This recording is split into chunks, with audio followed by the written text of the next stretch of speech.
நாம் அதிகாரத்தில் இருந்தால் எமது முப்படையினர் எந்தொரு தவறுகளையும் செய்யவில்லை என்பதை சர்வதேச நீதி முறைமைகளுக்கு அமைய நிரூபிப்பதற்கான முழுமையான பொறுப்பையும் ஏற்றிருப்போம்.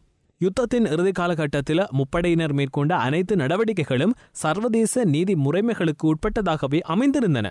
பாரிய அளவிலான மக்களை தமது கட்டுப்பாட்டுக்குள் வைத்திருந்த பயங்கரவாத அமைப்புக்கு எதிராக இராணுவ நடவடிக்கையை முன்னெடுப்பதற்கு சர்வதேச நீதி முறைமைகளுக்கு அமைய முழுமையான அதிகாரமும் உரிமையும் ஒரு தேசத்தின் பாதுகாப்பு படைக்கு இருக்கின்றது.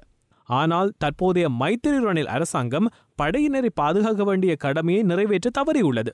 முப்படையினரும் மிலேச்சத்தனமாக செயற்பட்டனர், மக்களை காணாமல் போக செய்தனர், சிவில் மக்களை கொன்றனர் என்ற குற்றச்சாட்டுகளை இந்த அரசாங்கம் ஏற்றுக்கொண்டுள்ளது. இதன் மூலம் எமது இராணுவத்தை இக்கட்டான நிலைக்கு அரசாங்கம் தள்ளியுள்ளது. நாம் அதிகாரத்தில் இருந்திருந்தால் இதில் ஒன்றை கூட செய்திருக்க மாட்டோம். சர்வதேச நீதி முறைமைகளுக்கு அமைய தெளிவாக எடுத்து கூறியிருப்போம்.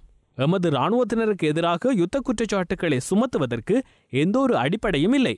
இராணுவம் செய்த அனைத்து விடயங்களுக்கும் சர்வதேச நீதி முறைமைகளுக்கு அமைய அனுமதி உள்ளன என்பதை நாம் தெளிவாக எடுத்து கூறியிருப்போம்.